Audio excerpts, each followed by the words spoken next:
महाबली का आगमन। आपने केरल के प्रसिद्ध त्योहार ओणम के विषय में अवश्य सुना होगा। श्रावण मास में आने वाला यह त्योहार अपने साथ बहुत सी खुशियां लाता है। केरल राज्य पूरे 4 दिन तक आमोद प्रमोद में डूब जाता है। इस त्योहार से एक रोचक प्रसंग भी जुड़ा है। कहते हैं कि प्राचीन काल में केरल राज्य में महाबली असुर का राज्य था। राज्य में चारों ओर समृद्धि और खुशहाली थी। महाबली अपनी प्रजा को बहुत चाहते थे, किंतु देवों को महाबली की बढ़ती लोकप्रियता से चिंता होने लगी। वे नहीं चाहते थे कि असुरों का शासन फले फूले। महाबली ने अपनी योग्यता के बल पर तीनों लोकों पर अधिकार कर लिया। तब तो भगवान इंद्र का सिंहासन भी डोल गया। वे भागे भागे महाविष्णु के पास पहुँचे और प्रार्थना की। तब महाविष्णु ने उन्हें विश्वास दिलाया, मैं पृथ्वी पर वामन का अवतार लेकर जाऊंगा और महाबली से उसका राज्य छीन लूंगा। महाविष्णु ने ठिगने कद के एक ब्राह्मण का रूप धारण किया और महाबली के महल में जा पहुँचे। महाबली ब्राह्मण अतिथियों का बहुत आदर करते थे। उन्होंने वामन के चरण धोए और स्वागत सत्कार के बाद पूछा, मैं आपकी क्या सेवा कर सकता हूँ?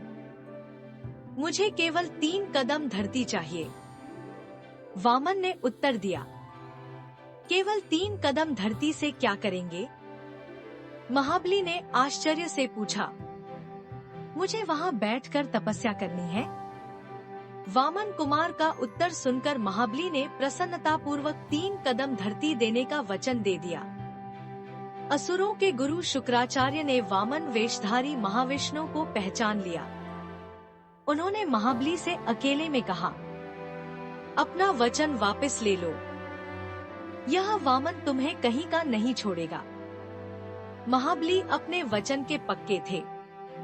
वे बोले, अब तो मैं वचन दे चुका हूँ, जो भी होगा देखा जाएगा। अगले दिन राजसभा लगी। महाबली अपने सिंहासन पर विराजे। वामन कुमार ने एक बार फिर पूछा, क्या मैं 3 पग धरती ले लूं? हाँ अवश्य, जहाँ आपका जी चाहे। महाबली ने उत्तर दिया। देखते ही देखते वामन कुमार का शरीर विशाल रूप धारण करने लगा। उनका कद इतना बढ़ गया कि 3 लोग तो 2 कदमों में ही आ गए। उन्होंने हंसकर महाबली से पूछा, अब मैं तीसरा कदम कहाँ रखूं? महाबली ने अपना सिर झुका दिया और वामन ने अपना तीसरा पग उस पर रख दिया। महाबली पाताल लोक में चले गए। जाने से पहले उन्होंने वर मांगा, क्या मैं वर्ष में एक बार अपनी प्यारी प्रजा को देखने आ सकता हूँ? महाविष्णु ने कहा, हाँ, तुम प्रतिवर्ष श्रावण मास में अपनी प्रजा का हालचाल जानने आ सकते हो। तब से प्रतिवर्ष श्रावण मास के श्रवण नक्षत्र में महाबली केरल आया करते हैं। उन्हीं के आने के उपलक्ष्य में ओणम मनाया जाता है। प्रजा अपने राजा को विश्वास दिलाती है कि वे सभी सुखी हैं।